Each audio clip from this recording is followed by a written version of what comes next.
falar, tu cantava sobre mim. Tu tens sido tão, tão bom pra mim. Antes eu respirar, sopraste tua vida em mim. Tu tens sido tão, tão bom pra mim. Oh, impressionante, infinito e ousado amor de Deus. Oh, que deixa as 99 só pra me encontrar. Não posso comprá-lo, nem merecê-lo, mesmo assim se entregou. Oh, impressionante, infinito e ousado amor de Deus.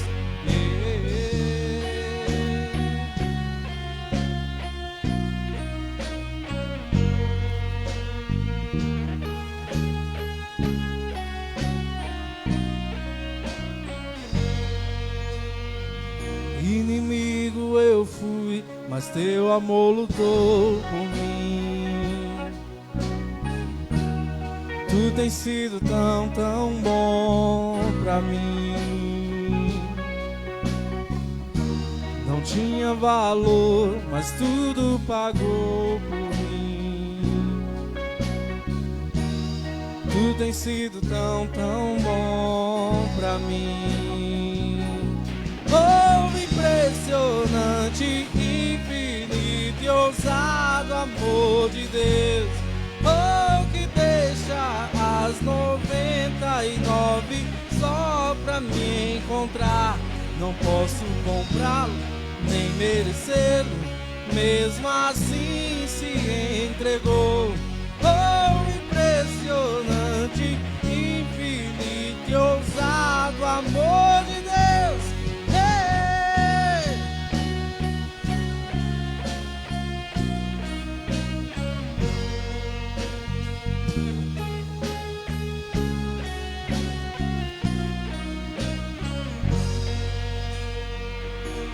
Traz-nos para a sombra, escala montanhas pra me encontrar. Derruba muralhas, destrói as mentiras pra me encontrar. Traz-nos para a sombra, escala montanhas pra me encontrar. Derruba muralhas, destrói as mentiras pra me encontrar. Traz-nos para a sombra, escala montanhas pra me encontrar. Derruba muralhas, destrói as mentiras pra me encontrar. Traz-nos para a sombra, escala montanhas pra me encontrar.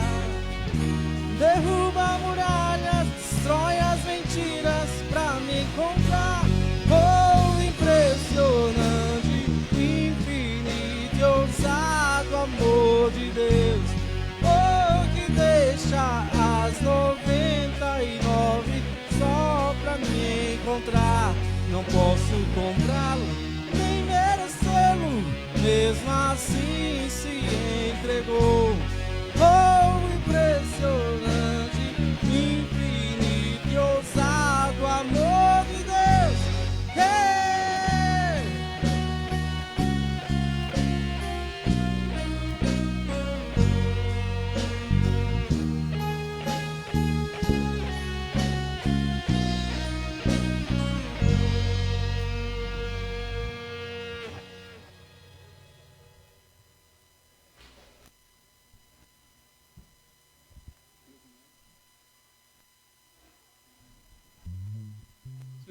Vamos ficar de pé, irmãos.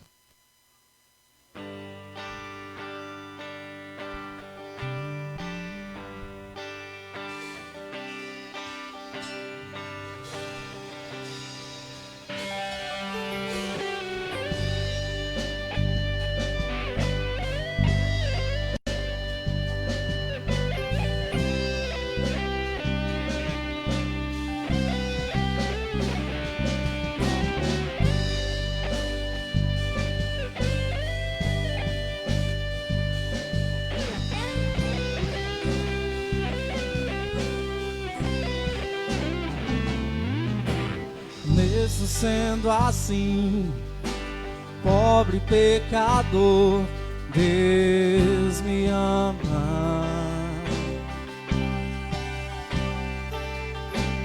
Mesmo sendo falho, mesmo sem merecer, Deus me ama. Se estou forte, se eu estou de pé, Deus me ama. Se estou fraco, se eu estou caído, Ele não deixa de me amar. Sem seu amor, sem seu perdão, o que seria de mim? Deus me amou tanto que entregou seu filho para morrer em meu lugar. Deus me ama e o seu amor é tão grande e incondicional. Deus me ama e Ele está sempre de braços abertos pra mim.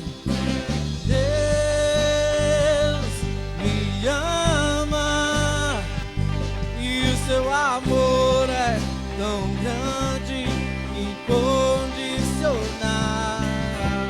Deus me ama e Ele está sempre de braços abertos pra mim.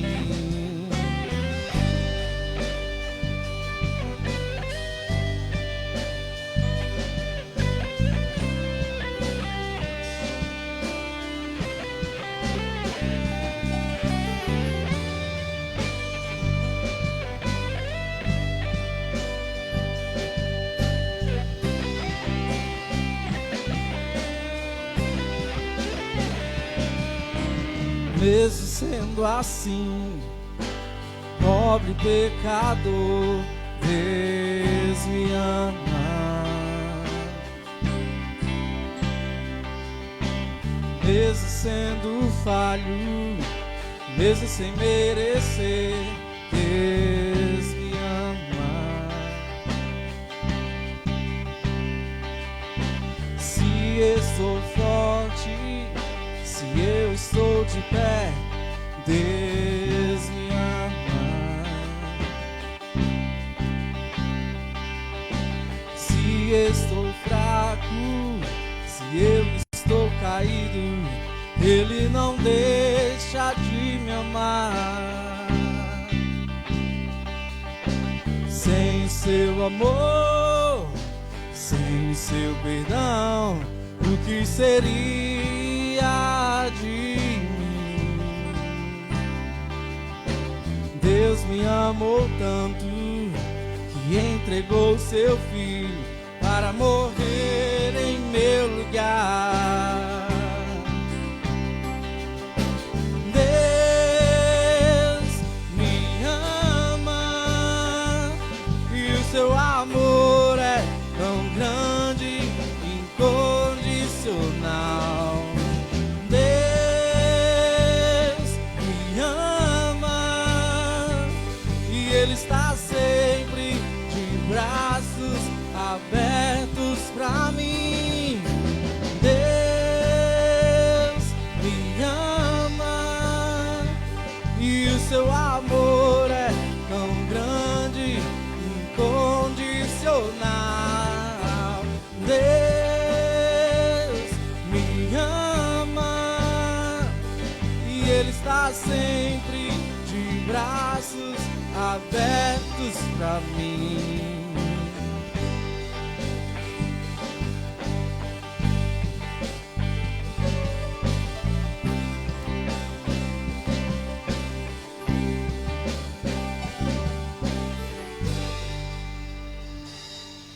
Vamos continuar, irmão. Você vai fazer só para quem está do seu lado. Olha aqui, vai, Júnior. Ó, você vai cumprimentar o seu irmão assim, ó, com a mão fechada, só o toque, certo?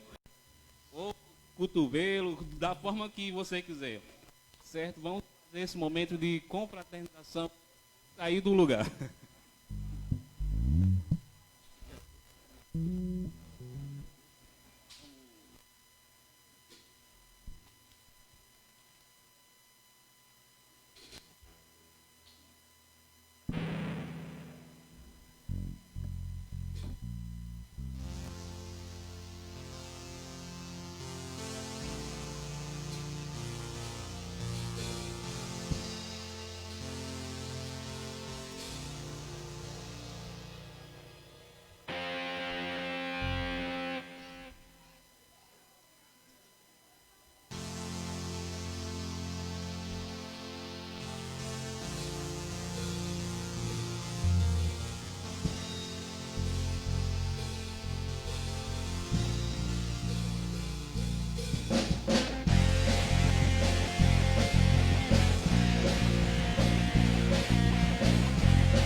Espírito, enche a minha vida,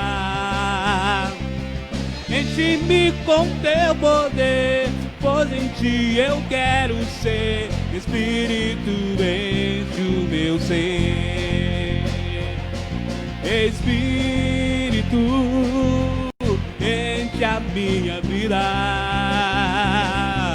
enche-me com teu poder, pois em ti eu quero ser. Espírito, enche o meu ser. As minhas mãos, eu quero levantar e em louvor te adorar. Meu coração eu quero derramar diante do teu altar. Eu quero ouvir as minhas mãos, eu quero levantar e em louvor te adorar. Meu coração eu quero derramar diante do teu altar. Lá do início.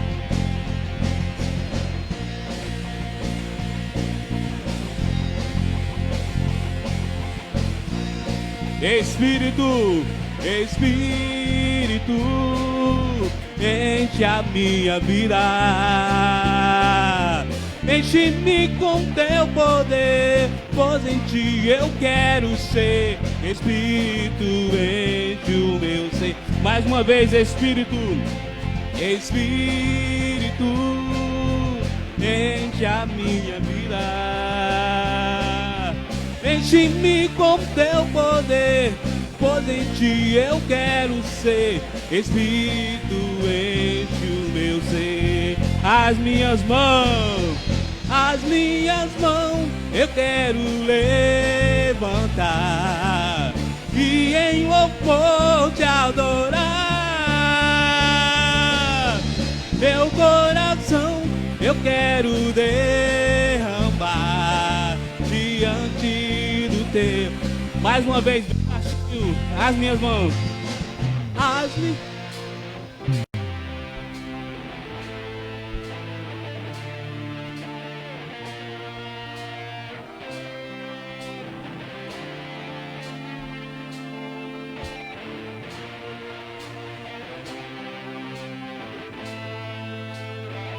diante. As minhas mãos eu quero levantar e em louvor te adorar. Meu coração eu quero derramar diante do teu altar, diante do teu altar, diante do teu.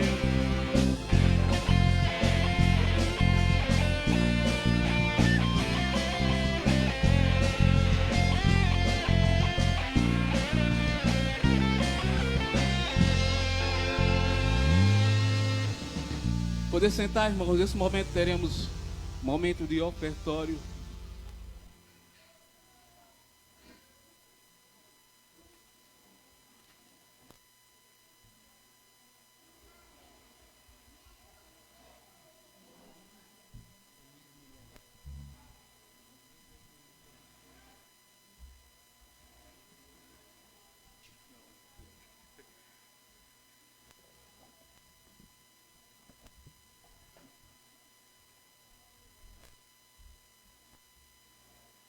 Nesse momento vamos ter um momento de ofertório, viu, irmãos?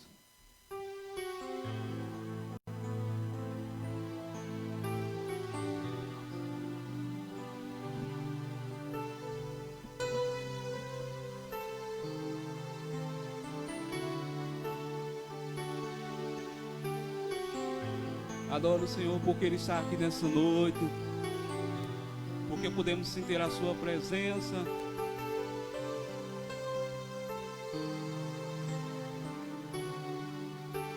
Eu me humilharei, Teu nome gritarei, como criança eu serei.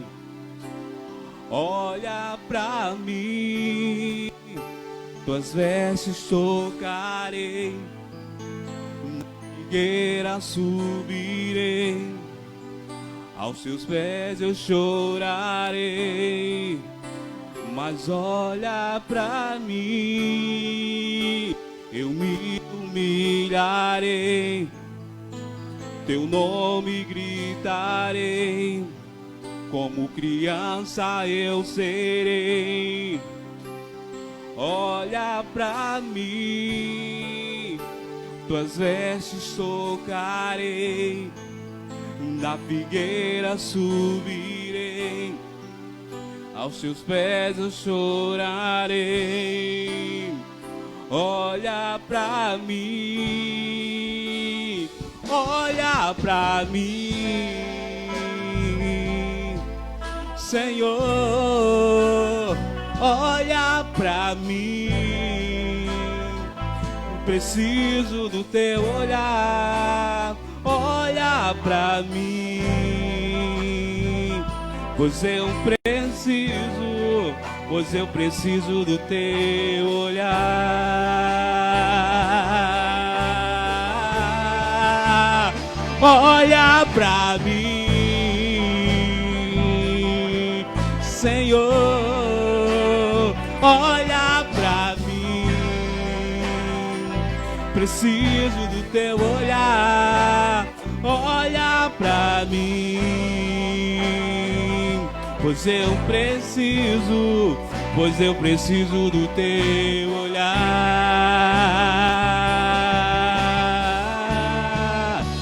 Eu me humilharei, o Teu nome gritarei, como criança eu serei. Olha pra mim, Tuas vestes tocarei, na figueira subirei, aos Teus pés eu chorarei. Olha pra mim, Senhor, olha pra mim, Senhor, olha pra mim. Preciso do Teu olhar, olha pra mim, pois eu preciso do Teu olhar. Declarei, eu farei o que for preciso para Te ver, pois não posso deixar que sigas sem me perceber. Não importa a multidão, só eu sei o que eu preciso, pois eu preciso do Teu olhar, do Teu olhar, do Teu olhar. Olha pra mim, Senhor, olha pra mim. Declare, Senhor, nessa noite. preciso do teu olhar. Olha pra mim, pois eu preciso do teu olhar. Senhor, nós nessa noite estamos no ambiente da adoração, Senhor Deus. Um ambiente, ó Deus, no qual nós reservamos para adorar o teu nome. Não porque o Senhor está preso em templos feitos por mão de homens, mas o Senhor está representado, ó Deus, em espírito, ó Deus. E nós podemos sentir, Senhor Deus, a tua presença nessa noite. E podemos contemplar, ó Deus, a tua glória, ó Deus. Que nós possamos nos lançar na tua presença, ó Deus. Nos lançar, ó Deus, para adorar e engrandecer o teu nome, Senhor Deus.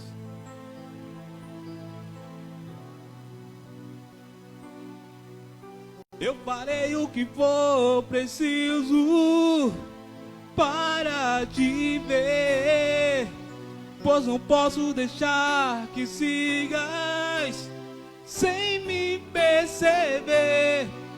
Não importa a multidão, só eu sei o que eu preciso, pois eu preciso do teu olhar, do teu olhar, do teu olhar. Olha pra mim,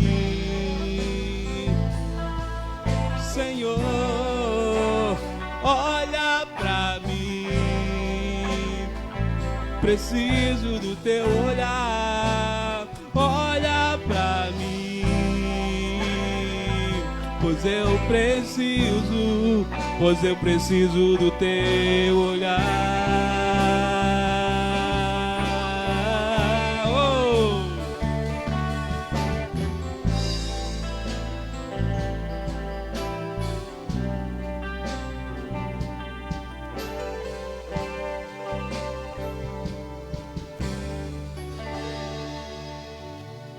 Oremos, que você possa ficar em pé e nós vamos orar nesse momento ao Senhor.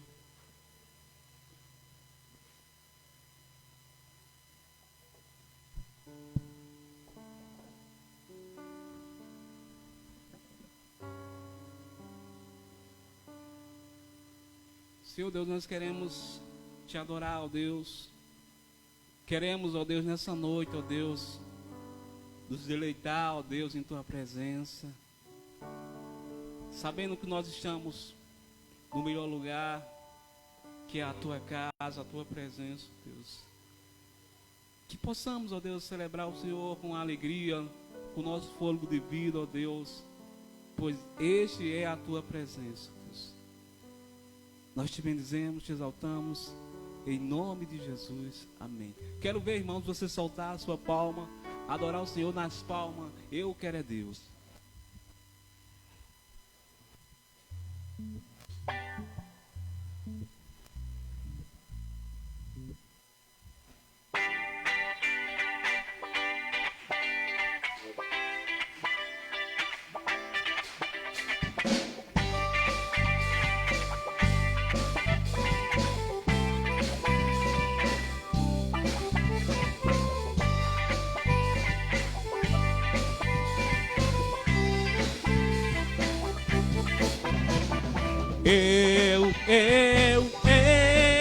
Eu quero é Deus.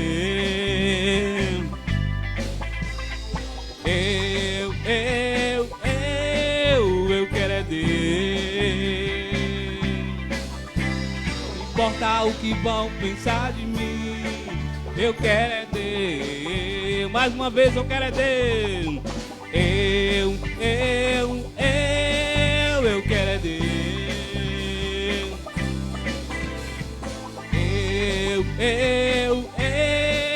Eu quero é Deus. Não importa o que vão pensar de mim, eu quero é Deus. Ele é o pão vivo que desceu do céu. Ele é o Cordeiro de Deus, o príncipe da paz. Ele é a raiz de Davi, Ele é o leão de Judá. Eu quero é Deus, declare.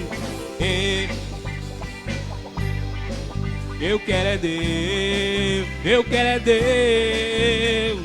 Eu quero é Deus.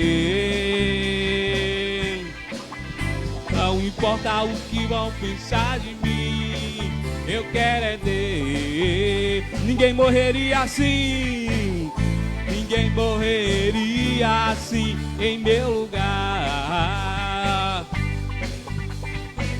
Foi uma morte terrível pra me salvar. Por isso eu faço o quê?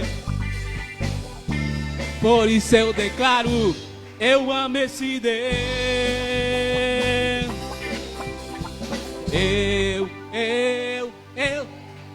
Eu quero é Deus.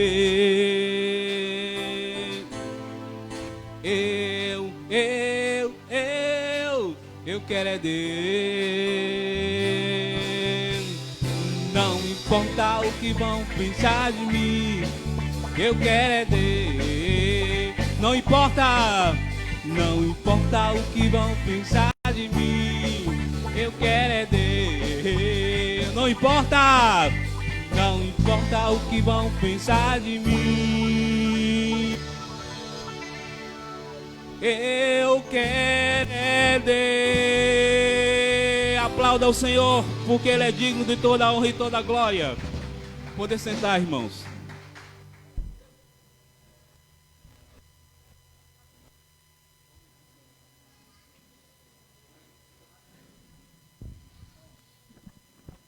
Eu convido os irmãos que possam abrir suas Bíblias em 1 João.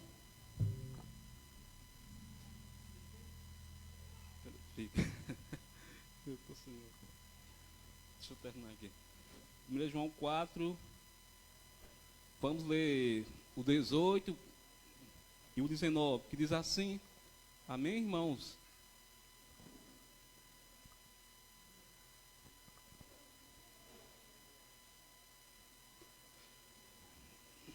No amor não existe medo. Antes, o perfeito amor lança fora todo medo. Ora, o medo produz tormento. Logo, aquele que teme não é aperfeiçoado no amor. Nós amamos porque Ele nos amou primeiro. Vamos dizer? Nós amamos porque Ele nos amou primeiro. Mais uma vez. Ele nos amou primeiro. Então, nós vamos ver uma entrevista, uma reportagem com uma senhora, que eu acredito que essa reportagem repercutiu em todo o Brasil e foi passada no Fantástico no domingo. Então, uma linda experiência. Pode soltar ela. Alguém apague a luz atrás, por favor.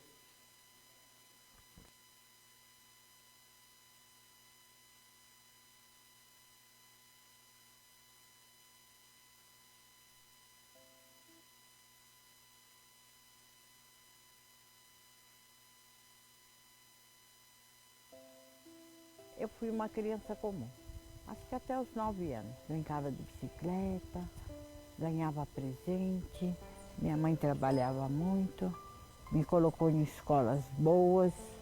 Eu tenho saudade desse tempo, tenho saudade. Gostava muito dessa época em que a gente era feliz.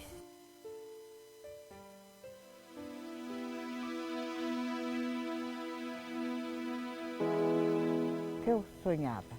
Eu quis ser aeromoça, psicóloga, mas aos 9 anos minha vida deu uma mudada. Minha mãe se apaixonou, ela era muito nova e ela se apaixonou por alguém. A gente gostava também desse alguém, mas aí um dia ele chegou bêbado. E aí todas aquelas coisas legais que a gente fazia, passeava, ia comer pizza, ia no parquinho. Tudo isso acabou. E aí um dia ele derrubou a minha mãe, eu fui e derrubei ele. Eu já era grande, né? Já tinha quase 9 anos. E ele estava muito alcoolizado, ele acabou caindo mesmo. E eu ia machucá-lo. E a minha cabeça era infantil. Eu achei que ela não gostava mais de mim. E fui para a rua. Fui sofrer na rua. Virar trombadinha na rua. Fui treinada pelo meu pai.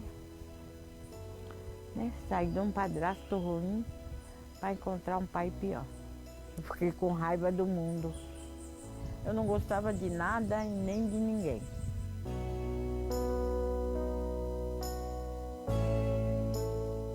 Eu fui pega quase fazendo 18 anos.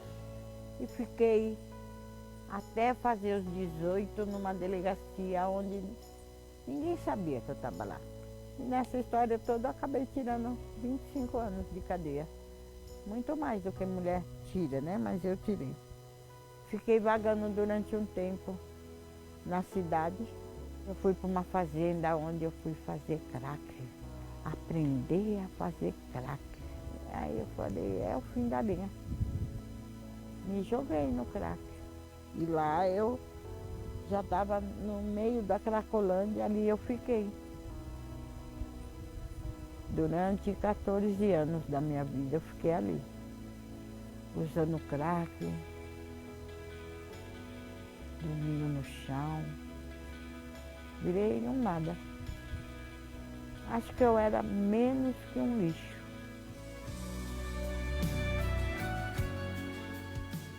Percebi ela de longe, mas as pessoas tinham medo dela, né? Não queriam chegar perto. Mas eu não tive medo, fui, conversei como eu conversaria com qualquer outra pessoa, né? E eu percebi que ela precisava de ajuda. Ela chegou na Cracolândia, eu nem vi. E ela me deu um abraço e falou para mim que Jesus me amava. Depois que a Fernanda me deu um abraço, ela começou a me rodear mais vezes. As pessoas passam e não percebem, né? Passam e não entendem que ali tem uma pessoa, tem um pai de família, tem uma mãe, tem um filho, tem uma avó que precisa de ajuda. E as pessoas acham que é só mais um. Quando eu estava chegando na saída, ela me abraçou e falou, te peguei. Agora eu te peguei, agora você não vai escapar mais de mim. E aí eu perguntei para ela, da Casa Rosa. E ela falou que se eu quisesse, ela me levava. Deus, ele nos deu uma missão, né, de ir e pregar o Evangelho. E essas pessoas estão perdidas e precisam ser alcançadas. E nós não podemos, de forma alguma, deixar o tempo passar, deixar as oportunidades passarem, porque Jesus ele está voltando e existem muitas pessoas que ainda não conhecem Ele. Estou entregando meu coração cada vez mais, para que um dia eu consiga chegar na Cracolândia e dizer para alguém lá que se ele deixar, Deus vai mudar a vida dele, como mudou a minha, como está mudando a minha.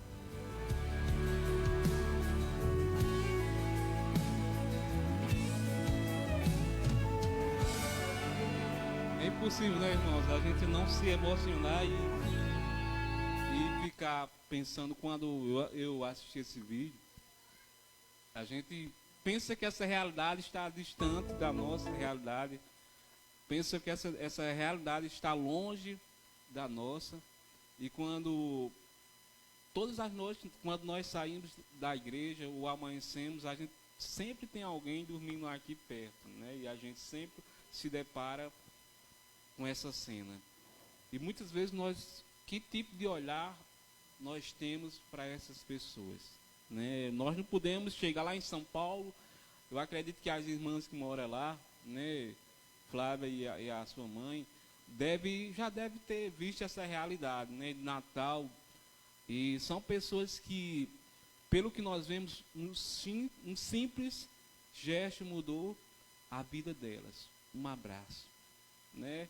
E quantas pessoas precisam de um abraço, de que eu acredito em você, de que eu acredito na sua vida. Então, venha cá, irmãos, vamos orar por esse momento de missões. E reforço, irmãos, a nossa oferta de missão até o dia 20, se eu não me engano, até o dia 27 deste mês você pode contribuir com a missão. Amém. Graça e paz, irmãos. Vamos orar. Né? Oremos. Senhor, nós estamos aqui, ó Deus, diante da tua presença.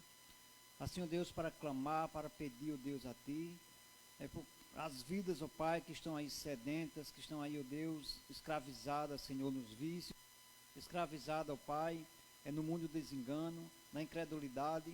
Nós pedimos, ó Pai, que usa teus servos, ó Deus, que pessoas possam chegar até essas vidas e assim poder estar colhendo vida para ti, Senhor.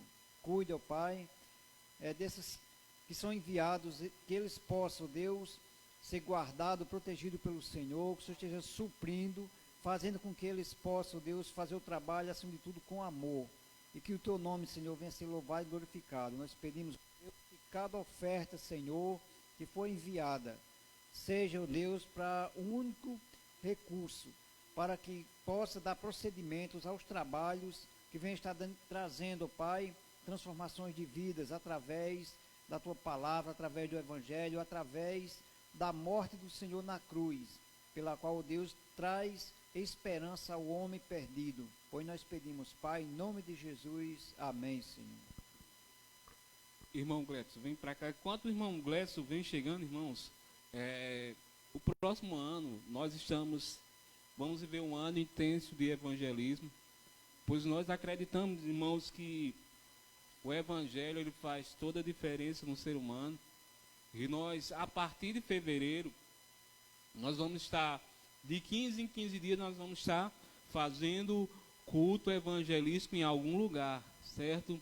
E nós vamos fazer uma agenda. Se alguém dizer, eu quero um culto no sítio, lá em cima da serra, nós vamos para lá. De trator, de bicicleta, de moto, nós estaremos fazendo esse trabalho. Porque muitas pessoas estão carentes do evangelho e nós precisamos voltar essa essência da prática, do corpo a corpo, de estar evangelizando e anunciando o evangelho de Cristo.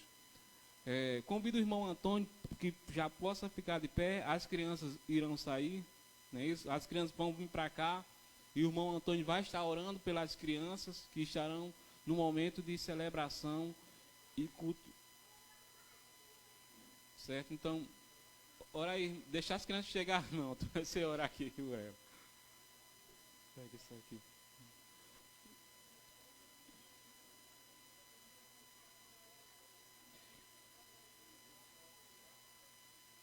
Ok?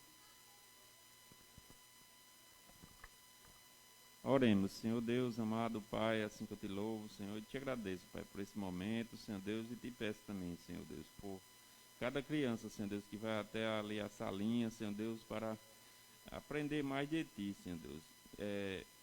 Que o Senhor possa estar guardando, Senhor Deus, cada uma delas, Senhor Deus, ali naquele local, Senhor Deus, e abençoa, Senhor Deus, os professores, Senhor Deus, que vão passar a mensagem, Senhor Deus, para cada um deles, Pai, assim que eu te louvo e te agradeço por tudo, amém, Senhor.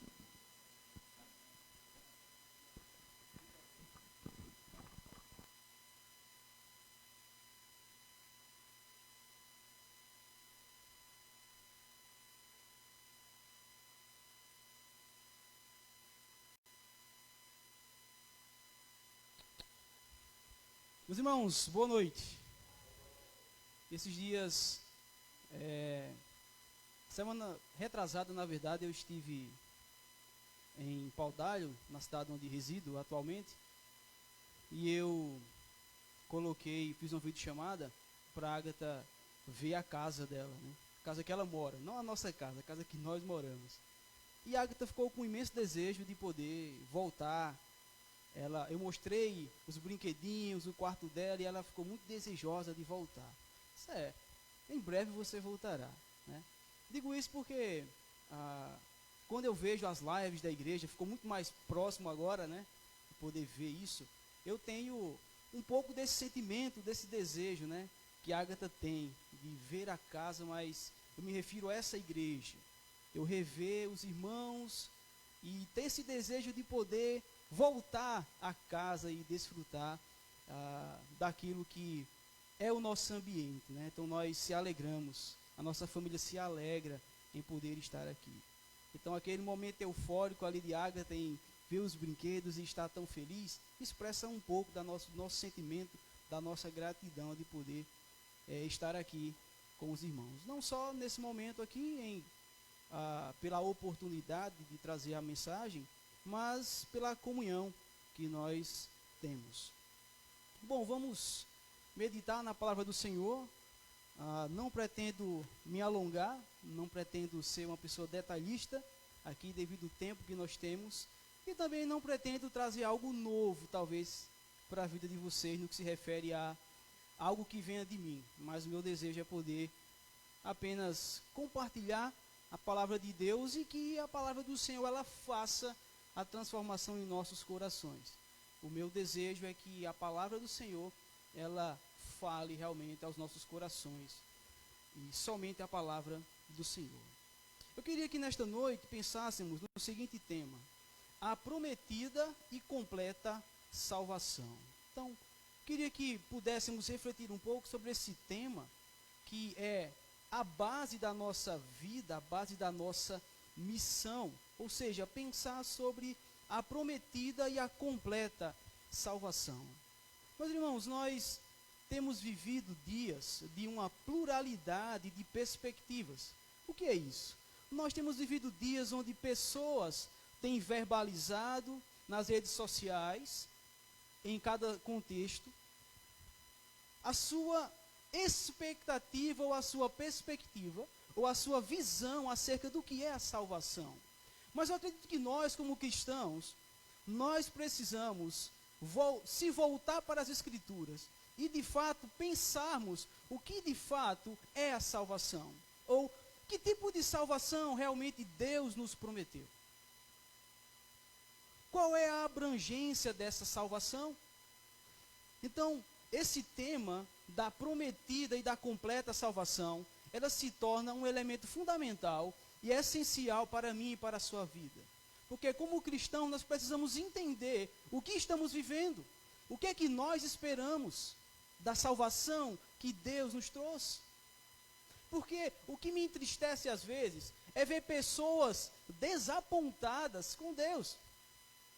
Parece que foi vendido um falso evangelho para aquela pessoa. E ela aceita a salvação, só que de uma forma apresentada errada, a pessoa começa a buscar viver, aquele evangelho, ou viver aquele pacote de salvação que foi vendido, só que na verdade não era aquilo que de fato Deus prometeu nas Escrituras. Não era essa salvação que foi apresentada para aquela pessoa. E ela começa a ficar descontente com o Senhor, porque talvez os seus desejos, eles não começam a ser satisfeitos. E por meio de uma falsa mensagem, de um falso evangelho, as pessoas começam a desanimar. E às vezes até ficar triste e duvidar das promessas do Senhor. Algo interessante, só para ilustrarmos aqui, é que nós temos vivido o que se chama de pandemia. Até onde de fato isso é uma pandemia, como se fala, nós temos lá as nossas observações, mas o fato é que existe um grande surto epidêmico no mundo e é perigoso. Tá, o irmão Júnior que sabe bem mais disso que eu. E muitos esperam pela vacina, hoje considerada a salvação do mundo. Mas existe uma outra questão também interessante a pensarmos, é que, segundo alguns especialistas, né, até que ponto essa vacina ela de fato é eficiente? Ou até que ponto realmente aquela vacina ela vai resolver a nossa situação? Espero eu que, de fato, isso se concretize e seja uma bênção para todos nós. Algo interessante a pensarmos com relação à salvação é que os judeus, eles também aguardavam a salvação. Os judeus aguardavam a prometida salvação de Deus. Mas alguns aceitaram o evangelho. Alguns chamados cristãos judeus, ou seja, aqueles que vieram diretamente do judaísmo e se converteram ao cristianismo, ou seja, eram pessoas que tinham uma mentalidade judaica, que aguardavam a salvação, que conheciam muito bem o Antigo Testamento, eles tinham tudo para compreender de fato a salvação. Eles aceitaram a mensagem de Cristo. Mas depois de caminhar com Cristo aproximadamente 20, 25 anos, alguns irmãos começaram a duvidar. Será que de fato esse Cristo que veio, ele apresenta a verdadeira salvação? Isso nos remete à ilustração que trouxe anteriormente, ou seja, da mesma forma que algumas pessoas dizem, será que de fato essa vacina ela vai trazer resultados? Será que ela é eficiente? Os judeus também pensavam assim, será que essa salvação que esse Cristo trouxe é de fato uma salvação eficiente? É de fato a completa salvação? É aquilo que de fato nós esperávamos? A verdade é que os judeus eles tinham uma perspectiva de que deveria vir um Salvador, de que Deus prometeu um Salvador, mas alguns mesmos, entendendo a palavra, entendendo a mensagem de salvação, não entenderam por completo. E começaram, diante das perseguições do Império Romano, eles começaram a duvidar da fé. Eles começaram a duvidar daquele Salvador que um dia foi prometido. E as privações que o Império Romano trazia sobre aquelas pessoas levaram eles a duvidarem. Ou seja, se esse Jesus que veio é de fato o Jesus prometido, por que que nós judeus ainda estamos sofrendo tanto?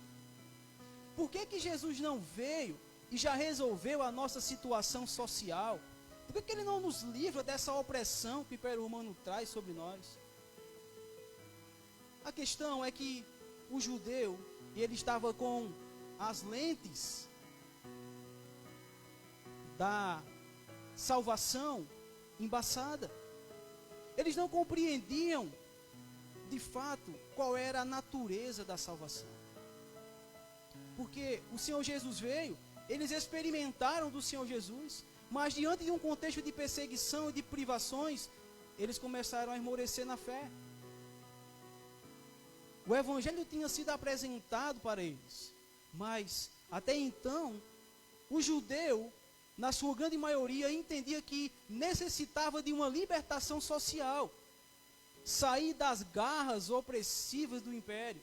Eles pensavam que precisava mais de um líder político do que um líder espiritual.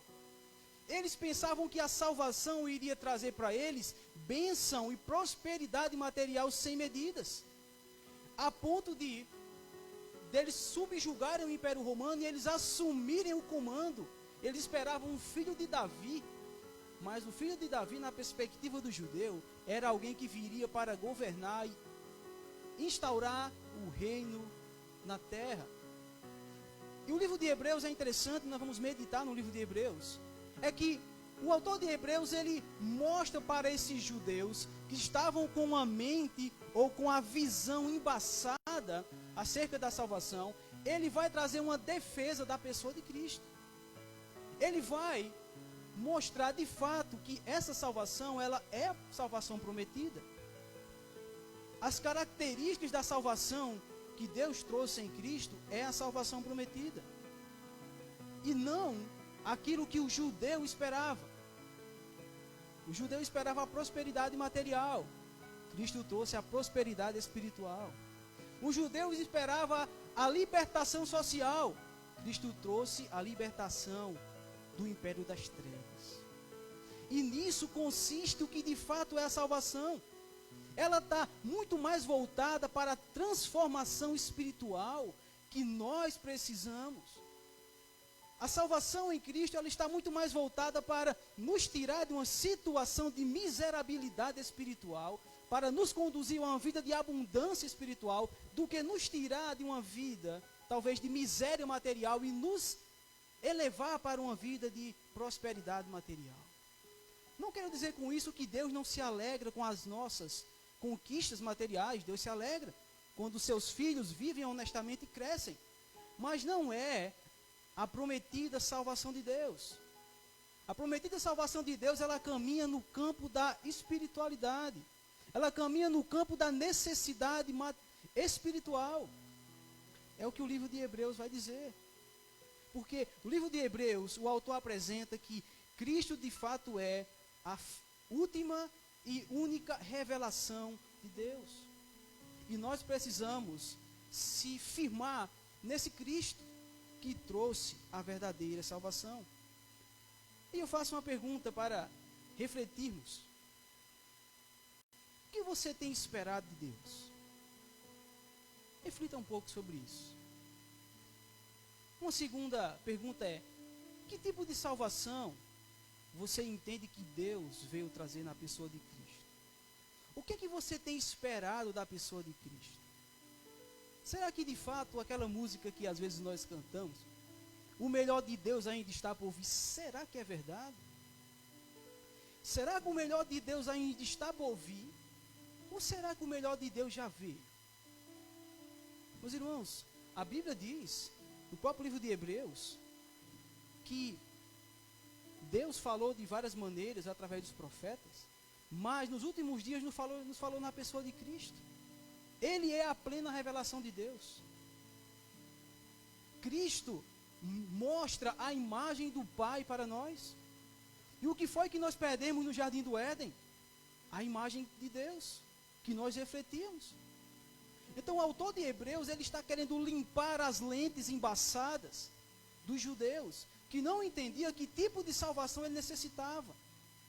Uma outra pergunta é: até onde a salvação de Cristo, ela me atinge? Em quais áreas, quais são as prioridades de Deus para as nossas vidas? Será que nós não já temos o melhor de Deus? O apóstolo João, escrevendo tanto o Evangelho quanto as suas cartas, principalmente em 1 João, ele vai dizer que isto eu vos escrevo para que saibais que vocês têm o quê? Vida eterna e também vida em abundância. O texto não diz que isto eu vos escrevo para que vocês saibam que vocês terão vida eterna. O texto diz que nós já temos vida eterna. Qual é o conceito de vida eterna para João? É que o reino de Deus, a palavra de Deus, a salvação de Deus em Cristo já nos foi dada.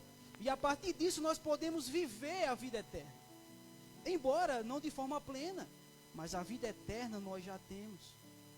Nós já temos o Espírito Santo, nós já temos Cristo para adorar. O irmão Raminho agora há pouco falou na sua oração que Deus não habita em templos feitos por mãos humanas. E Deus já restaurou o templo. E agora Ele quer que nós vivamos essa grande salvação. E o autor de Hebreus, que nós não sabemos qual é, mas o meu palpite é que tenha sido o apóstolo Paulo, ele quer encorajar os seus irmãos. Meus irmãos, vocês estão na luta. Meus irmãos, vocês estão na batalha. O Império Romano está subjugando vocês.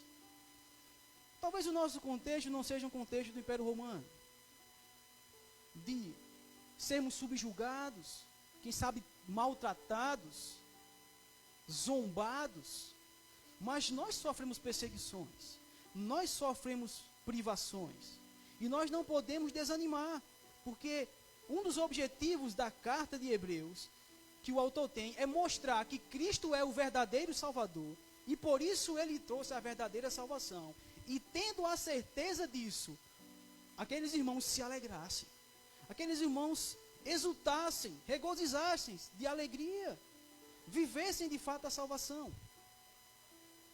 E o autor de Hebreus, no capítulo 2, eu convido você a acompanhar comigo no capítulo 2.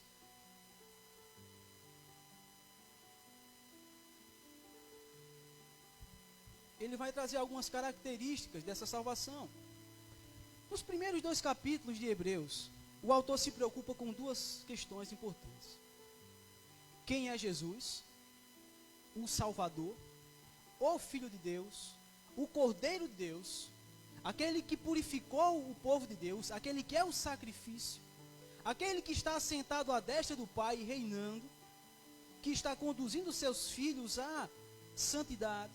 Então, ele está preocupado em mostrar quem é Jesus. Um segundo elemento importante dos 2 primeiros capítulos de Hebreus é Uma vez que nós sabemos quem é o Salvador, agora eu vou falar sobre a salvação.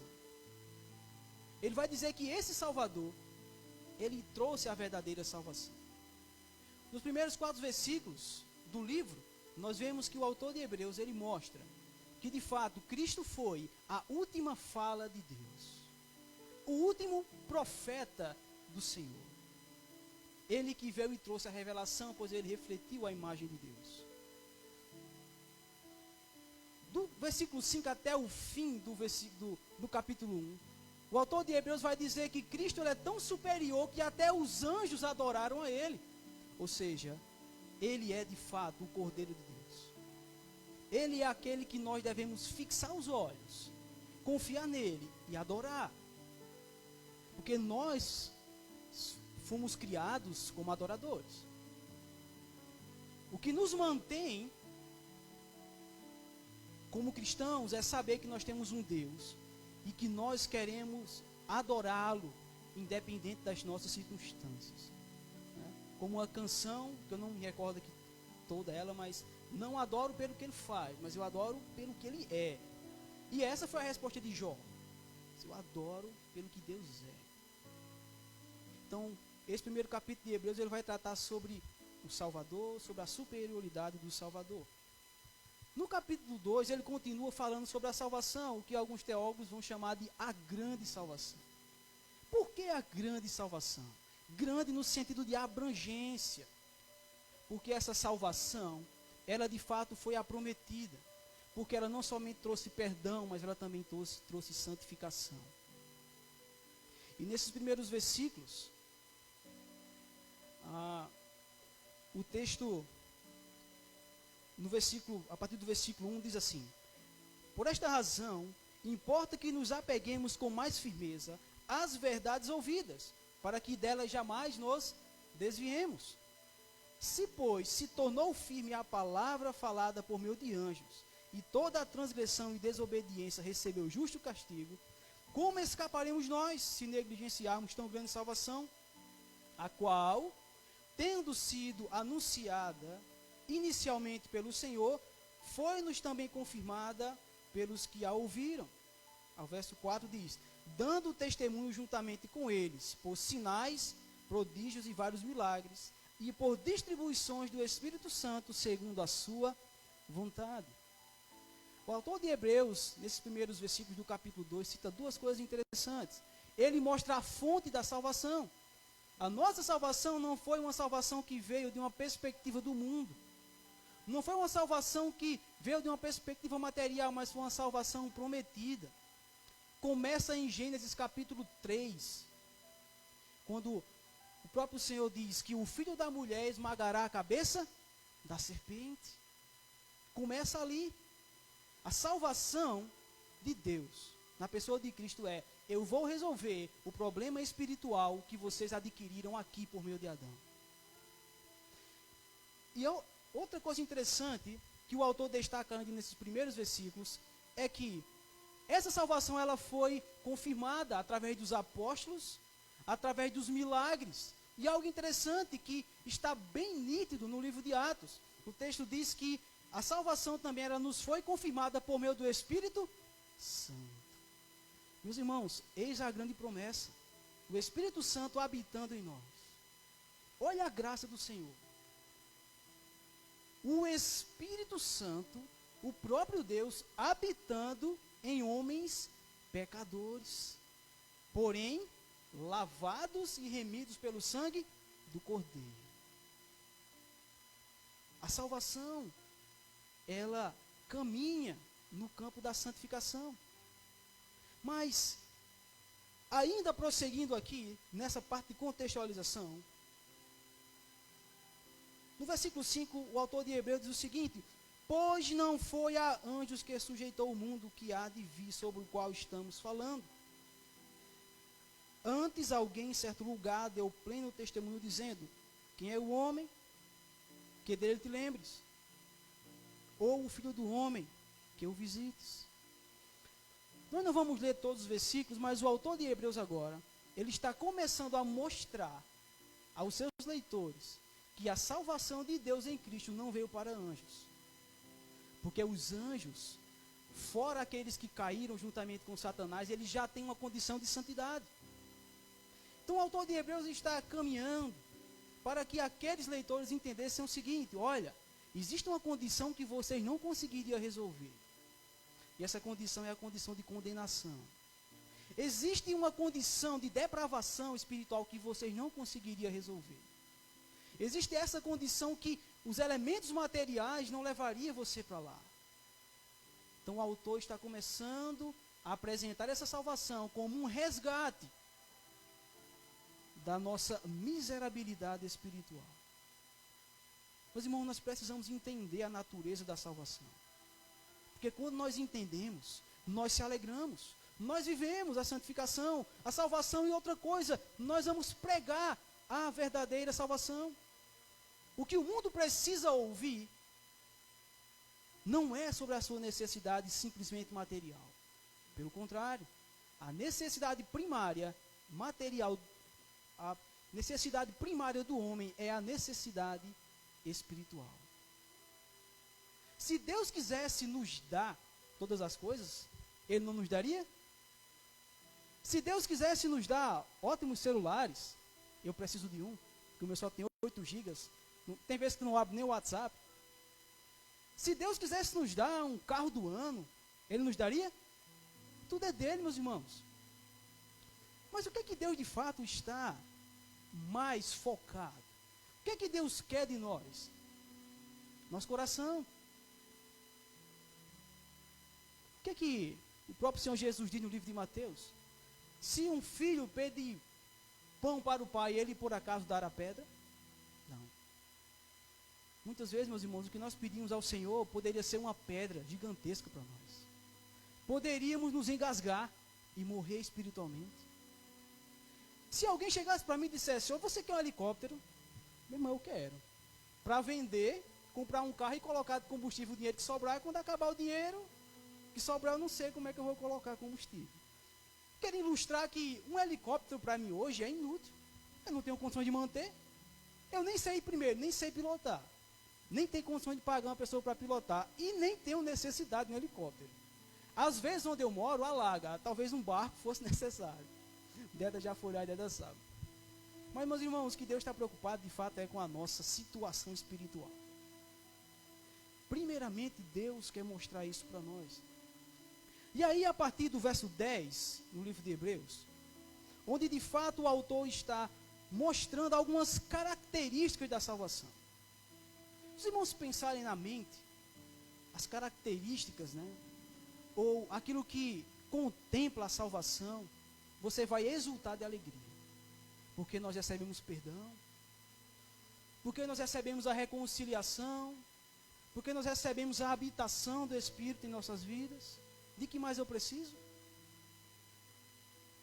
Existe um lar celestial aguardando por nós. Agora há pouco, eu coloquei meu iPad ali, e Raminho sabe quanto um equipamento desse custa. Eu ganhei esse equipamento, eu coloquei ali, ele caiu, quebrou aqui a película não, quebrou o vidro, porque ele não tem película. Se eu fiquei um pouco entristecido. Mas eu não posso colocar meu coração nisso aqui. Isso é material. Pode ser que Deus abençoe alguém, possa trocar isso aqui para mim, ou eu não sei se eu vou ter condições de trocar, senão vai rodando assim. Mas isso não é o foco, não é. Agora, se meu coração estiver quebrado diante de Deus, triste, aí Ele vai resolver isso comigo daqui para amanhã. Se meu coração estiver afastado de Deus, aí Ele vai tentar resolver comigo, ou na noite, ou através de uma situação. Ele vai tentar o máximo possível restaurar essa situação que talvez eu esteja passando. Ou se daqui para amanhã eu acordar com o coração entristecido, Deus vai tratar. Mas Deus, Ele quer de fato trabalhar o meu e o seu coração. E o autor de Hebreus tinha essa preocupação com os seus irmãos, porque os seus irmãos estavam apostatando da fé. Eu tenho certeza que os irmãos ficam tristes quando sabem que um dos nossos irmãos saiu da igreja. Eu tenho certeza que os irmãos ficam tristes quando sabem das lutas que os nossos irmãos estão passando. Tenho plena certeza.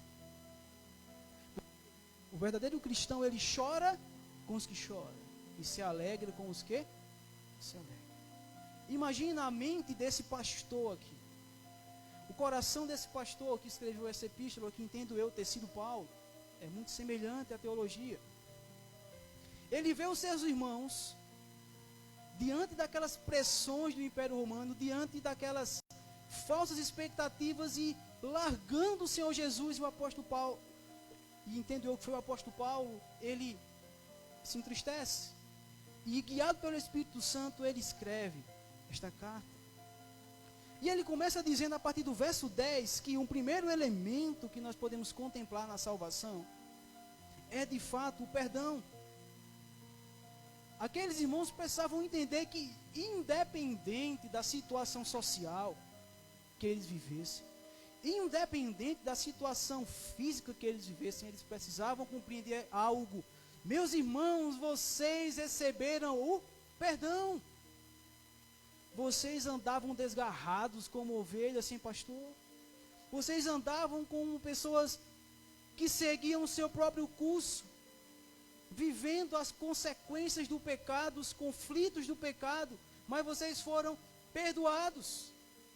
O verso 10 diz: porque convinha que aquele, por cuja causa e por quem todas as coisas existem, conduzindo muitos filhos à glória, aperfeiçoasse por meio de sofrimentos o quê? O autor da salvação. Veja bem, olha como é que o autor de Hebreus está querendo conduzir os seus leitores. Os seus leitores não estavam querendo sofrer as perseguições. É natural.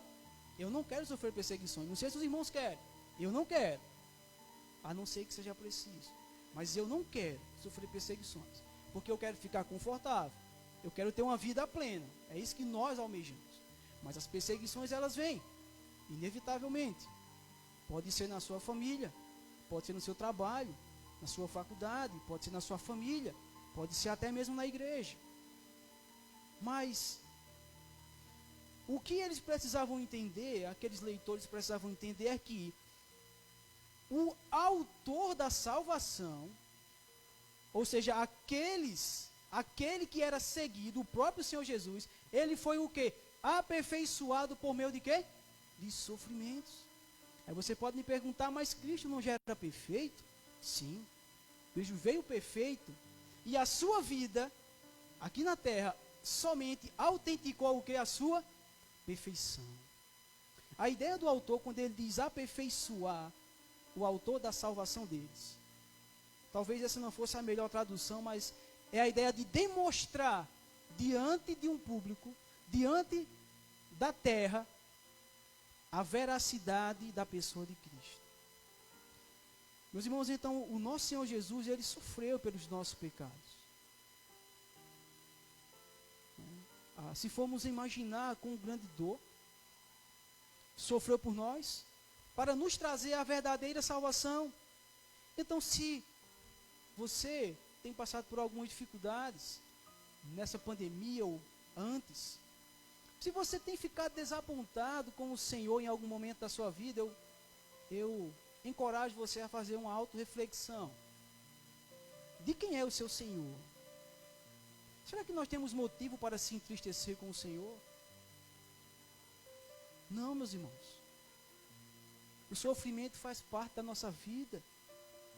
O nosso Salvador, ele sofreu para que o nosso perdão fosse concedido.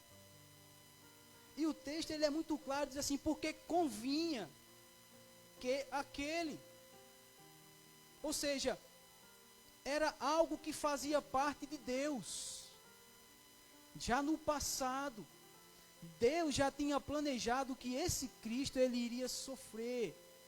Ou seja, era necessário para o próprio Deus que o Senhor Jesus, ele sofresse. Mas o texto não para por aí, diz: porque convinha que aquele por cuja causa e por quem todas as coisas existem. Há um detalhe interessante aqui a observarmos na palavra do Senhor.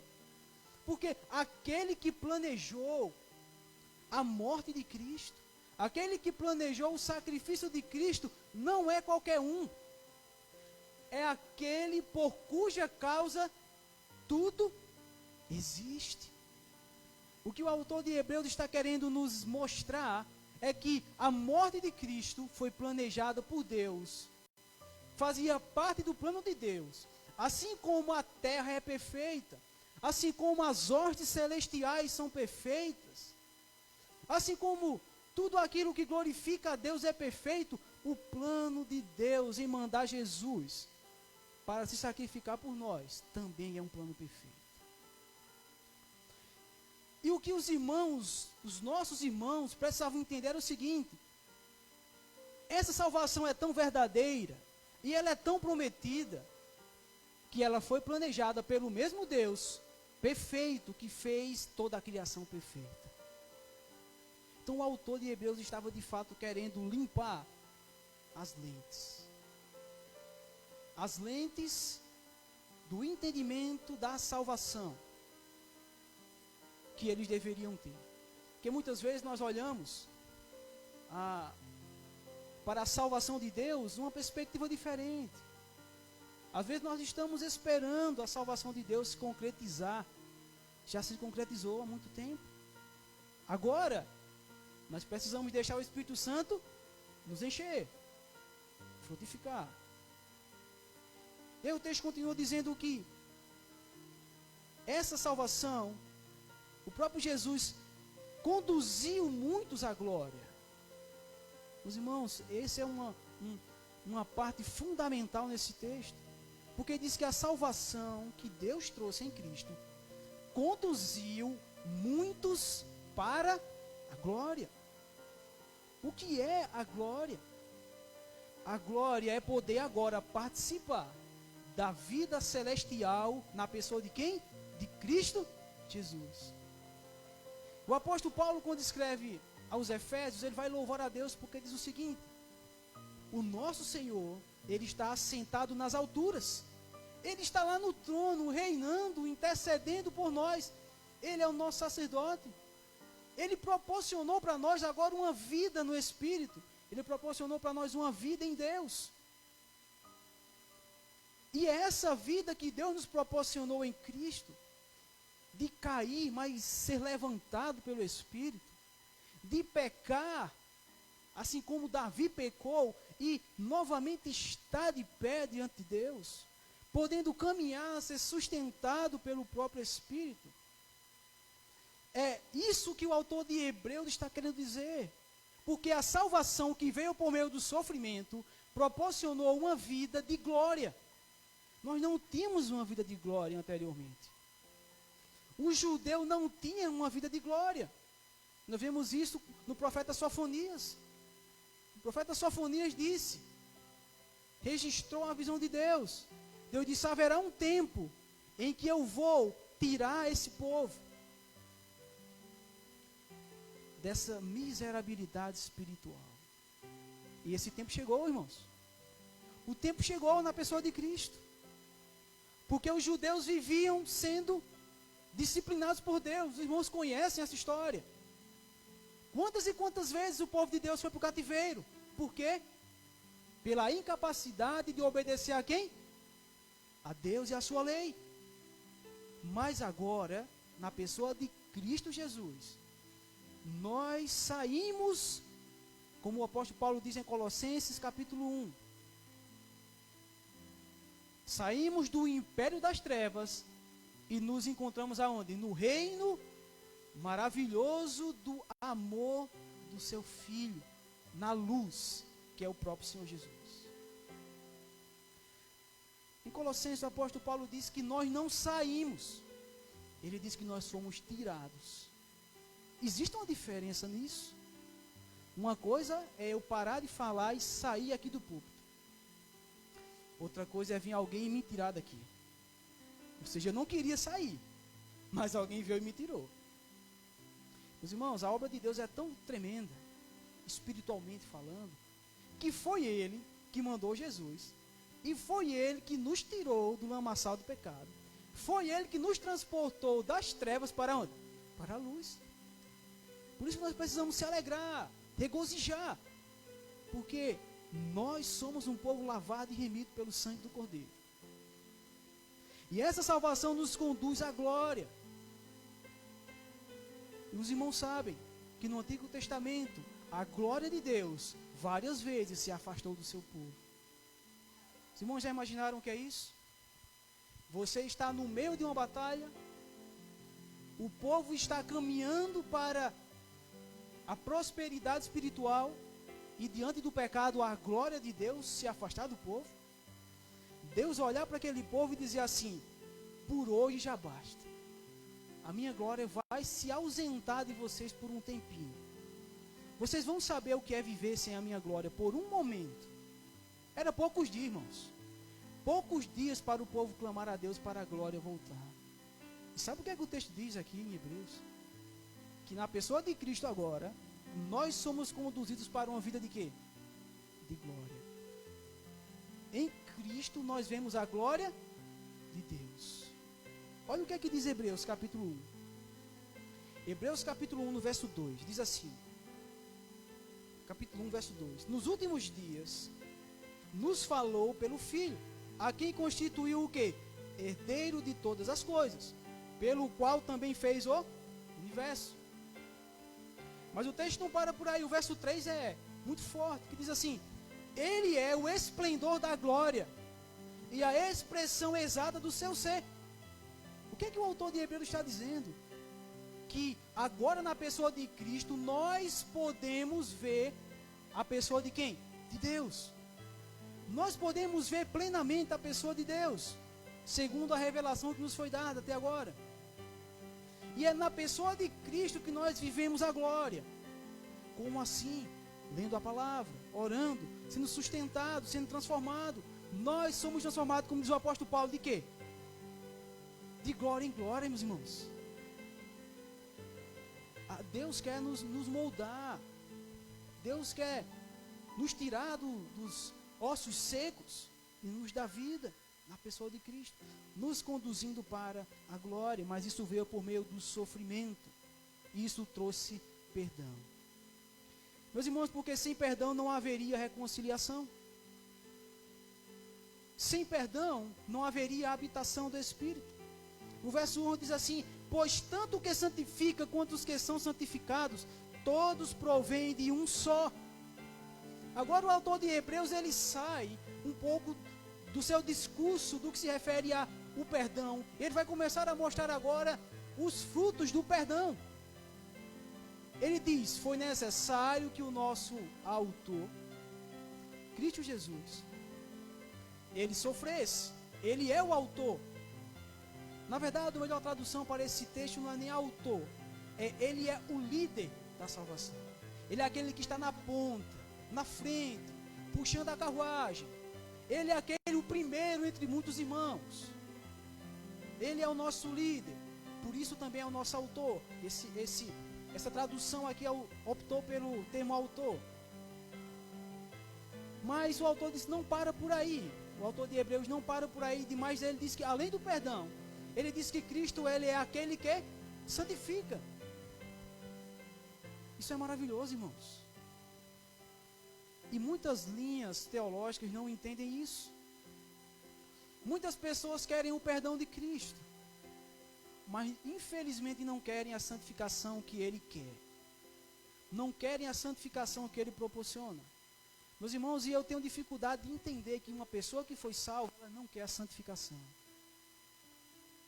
Porque o próprio livro de Hebreus, no capítulo 6, vai dizer que é impossível que aqueles que experimentaram o Espírito o deixe.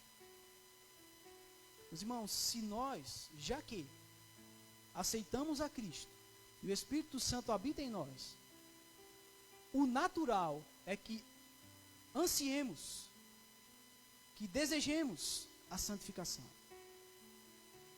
Porque já deve ser tem um relógio aqui, 8h07. Eu acredito que a maioria aqui não jantou. Eu sou um deles.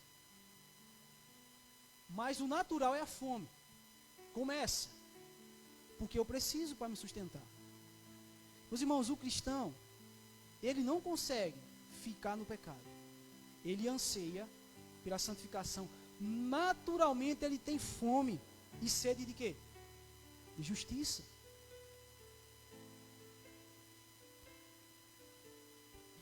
porque agora ele é uma nova criatura. O seu prazer não mais está no pecado, mas o seu prazer está em se conformar paralelo à imagem de quem? De Cristo. E o autor de Hebreus, ele está dizendo aqui, olha, porque tanto o que santifica quanto os que são santificados, o autor está dizendo que nós estamos sendo santificados exatamente por quem? Por Cristo, por meio do Espírito, que ele já falou aqui no verso 4 do capítulo 2. Porque o Espírito Santo foi nos concedido, está no verso 4 do capítulo 2. E agora ele está desenvolvendo essa obra maravilhosa de salvação. Nós fomos salvos, mas também não fomos deixados órfãos. Lembra o que é que Jesus diz no Evangelho de João, capítulo 17? Eu vou, porque se eu não for, quem é que não vem? O Consolador não vem. Se eu não for, o Espírito não vem. E Cristo sabia que ele se sacrificaria, que ele iria governar juntamente com o Pai, mas ele sabia que a nossa natureza pecaminosa, que nos mandava para o reino das trevas, precisava de um Salvador. E precisava de quê? De que Deus habitasse em nós. O Espírito habitasse em nós. O texto diz que aquele que santifica e os que são santificados, todos provêm de quem? De um só. O que o autor está nos conduzindo a entender é que um dia nós somos criados à imagem de Deus, Adão e Eva, mas que esse pecado nos afastou do Senhor.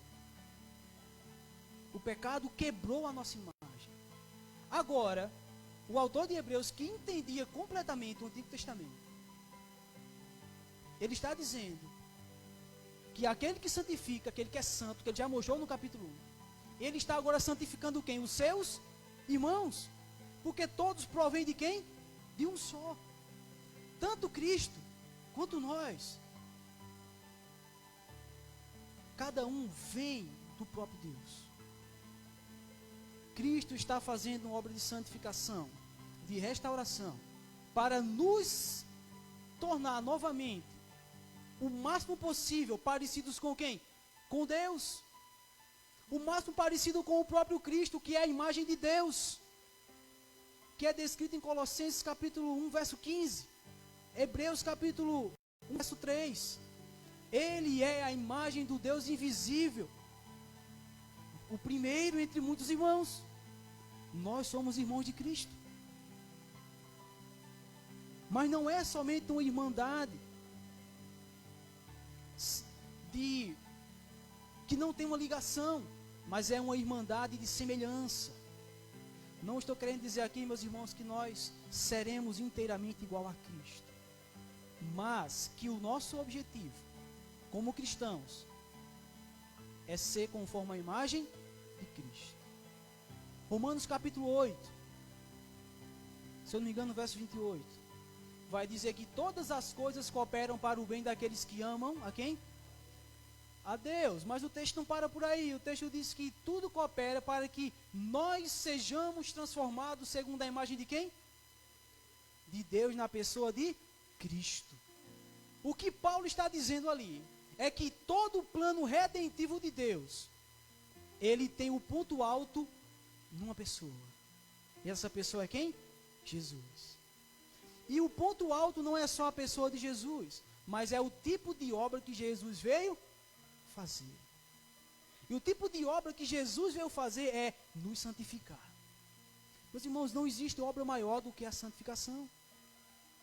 A teologia do apóstolo Paulo em Romanos, nos 8 primeiros capítulos, é que primeiro Cristo nos justificou.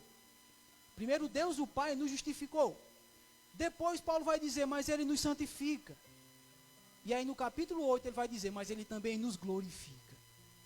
E aí Paulo fala sobre os 3 estágios da obra de Cristo: justificação, santificação e plena glorificação, que é poder viver a vida com o Pai.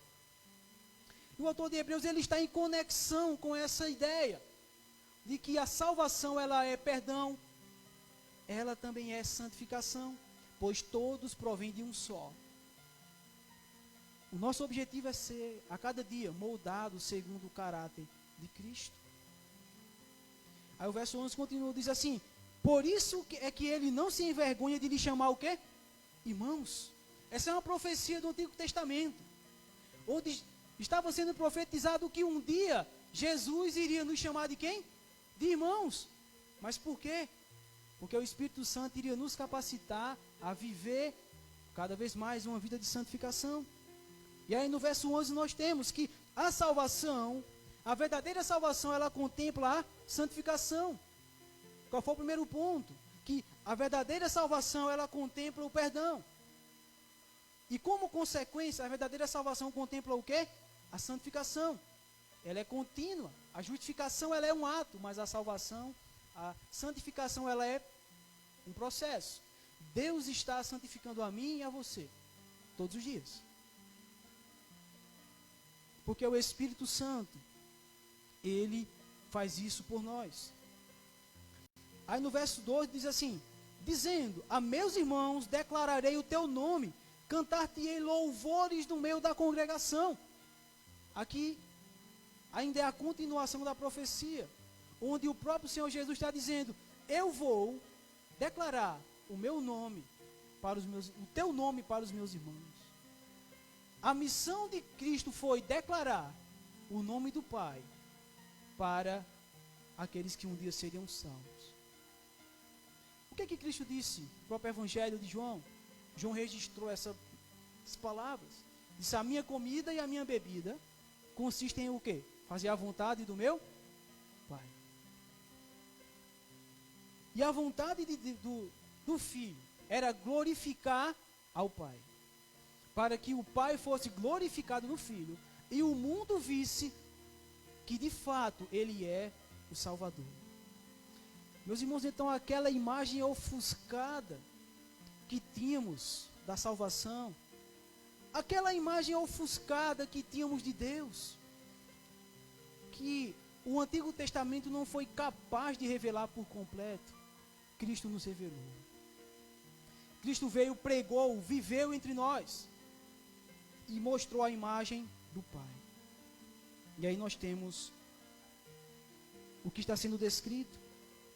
Outra característica da salvação que está no verso 12 e verso 13 é que houve o perdão, que houve a santificação, mas existe algo interessante. O texto diz, né, que o verso 13 diz: e outra vez eu porei nele a minha confiança, e ainda, eis aqui estou, e os filhos que Deus me deu.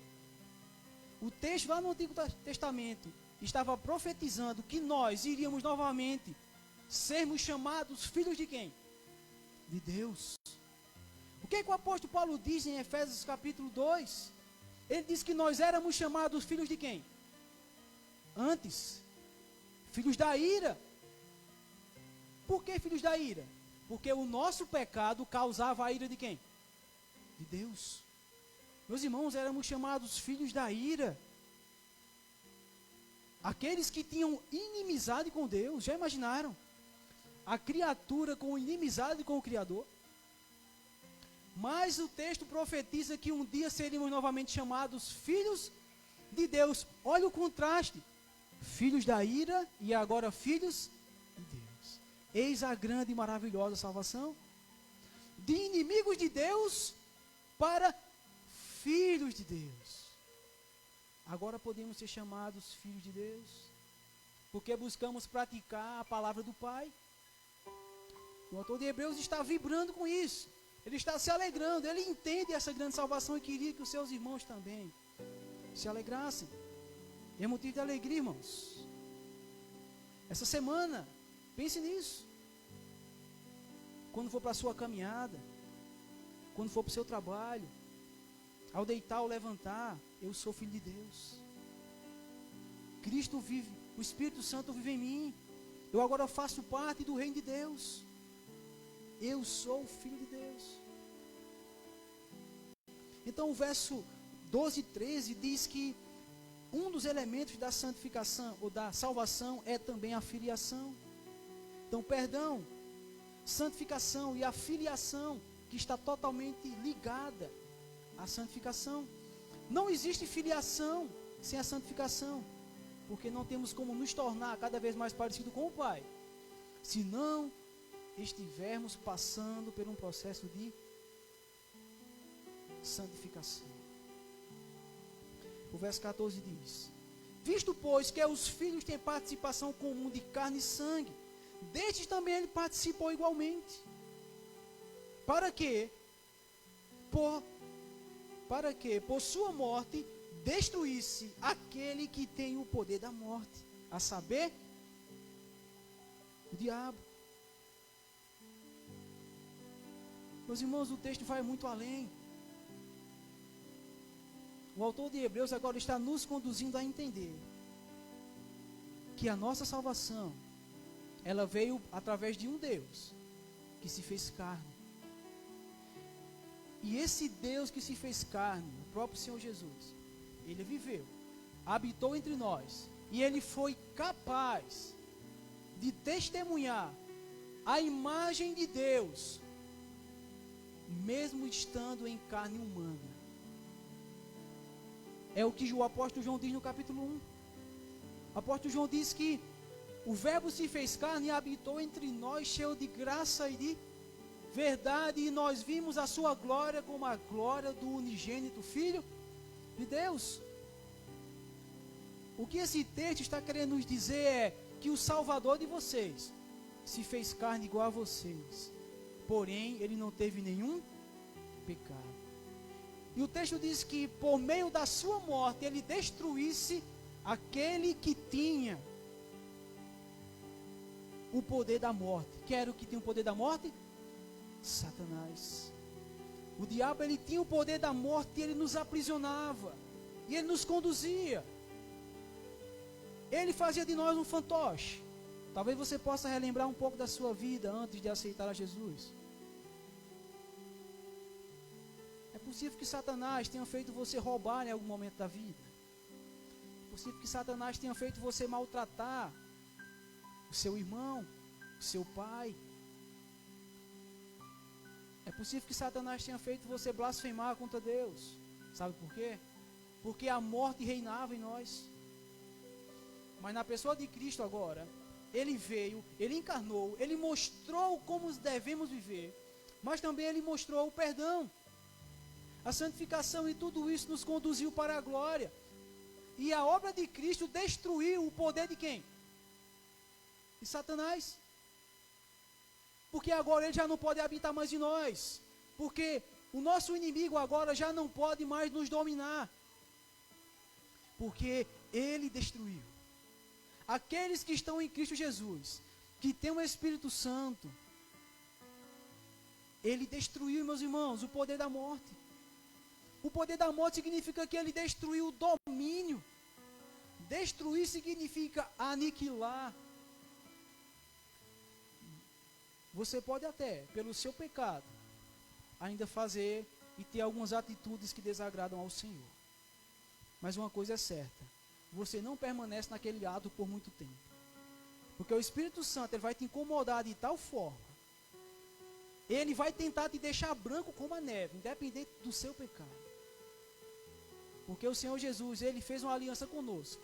E nós podemos até o trair, mas ele nunca vai nos trair. Nós podemos até se divorciar do Senhor por um tempo, mas a aliança do Senhor permanece. Quando quisermos voltar, ele está lá. Porque o Senhor, ele trouxe uma salvação completa. E essa salvação, ela trouxe a libertação. Nos livrou do poder das trevas. Olha o que é que diz o verso 15. E livrar-se a todos que, pelo pavor da morte, estavam sujeitos à escravidão por toda a vida. Meus irmãos, eu tenho certeza que num desses momentos sublimes que você estiver fazendo suas devocionais, você vai chorar ao ler esse texto.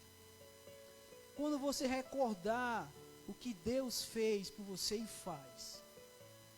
Quando você parar para meditar num Deus que planejou a vinda do seu filho para te perdoar, te santificar, te fazer filho e ainda te libertar, dos seus desejos pecaminosos.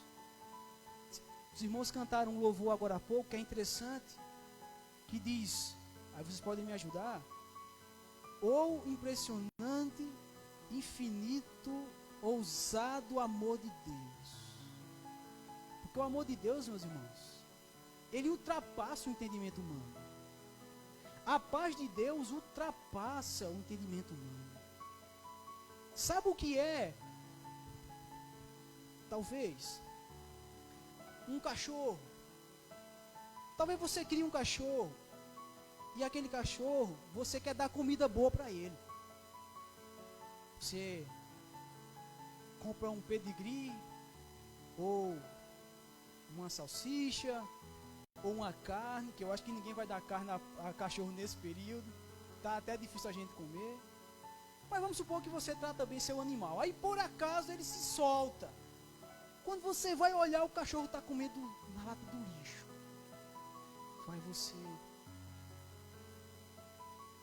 Vamos para dentro. Aí você prende o cachorro. Não, isso não é comida para você comer. Só que o cachorro não entende, né? Eu já vi gente brigando com o cachorro. Mas por que você está fazendo isso? Disse, meu Deus, o cachorro não entende não, ele não tem cognição. Tem. Ele fica com medo do espalho assim, mas ele não tem a cognição que nós temos, né? Aí você prende esse cachorro. Aí não sei por que ele se solta. Aí quando é que ele vai de novo? Para a lata do lixo. Aí ele come. Aquela comida faz mal. Meus irmãos,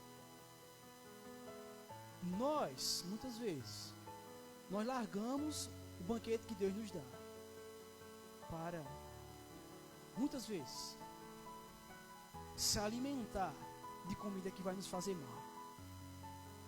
Só que Deus, Ele é tão bom que Ele não nos deixa naquela situação.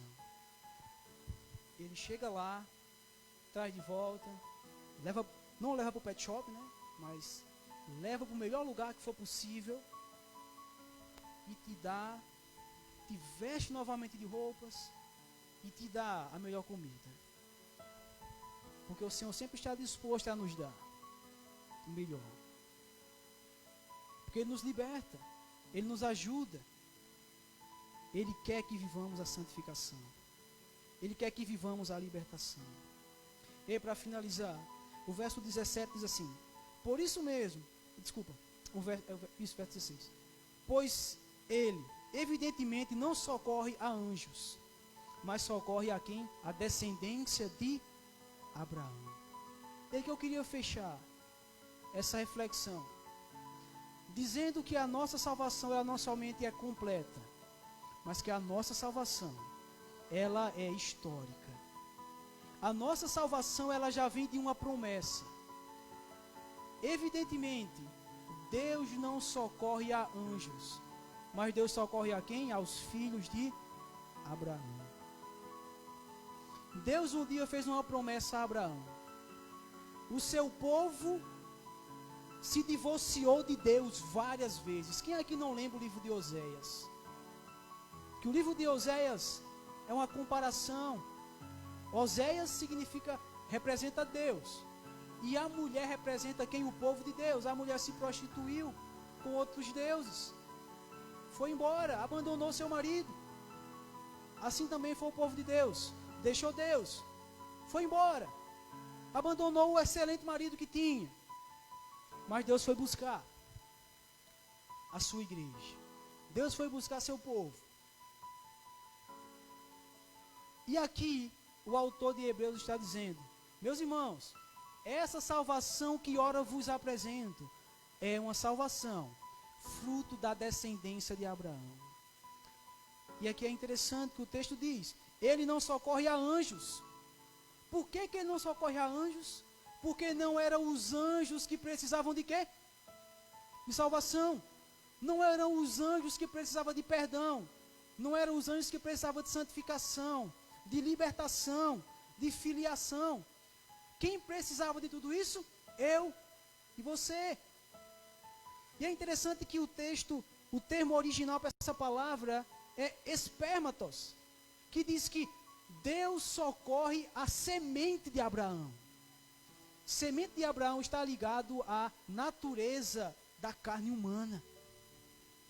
O que o texto está dizendo é: a salvação de Cristo veio salvar o homem por completo.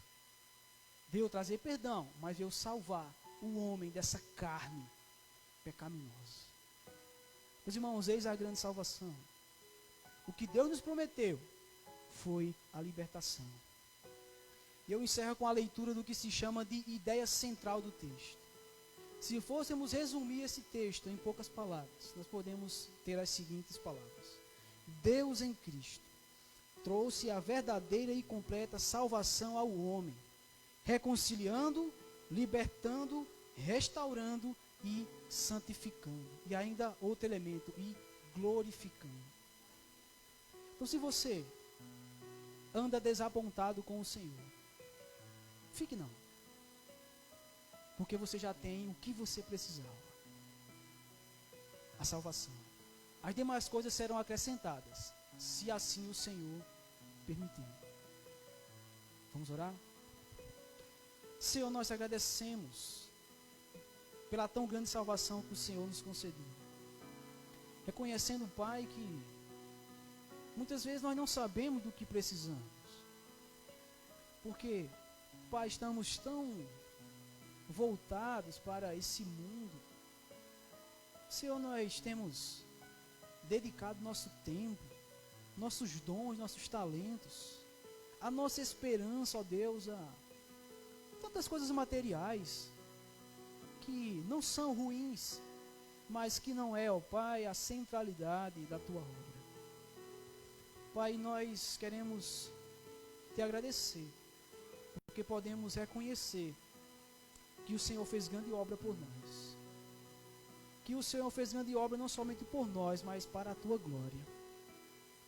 Meu Deus, nós pedimos que o Senhor nos ajude a enxergar essa salvação, a desfrutar desta libertação e também, ó Pai, a proclamar esta salvação verdadeira, que nos tira do pecado e nos conduz à glória. Ó Deus, poder viver a Tua glória, poder viver a Tua santidade, é algo que jamais o homem conquistaria. Pois o que daria o homem pelo resgate da sua alma? O que daria o homem, ó Deus, que fosse capaz de reconciliar-se contigo? Mas obrigado pelo Teu Filho Jesus, que foi o Cordeiro perfeito e nos possibilitou viver uma vida contigo. Pai, que nesta semana o Senhor nos traga a memória, o Senhor nos traga à mente essas verdades, que sejamos edificados e encorajados a vivenciá-las. Assim oramos em Cristo Jesus. Amém.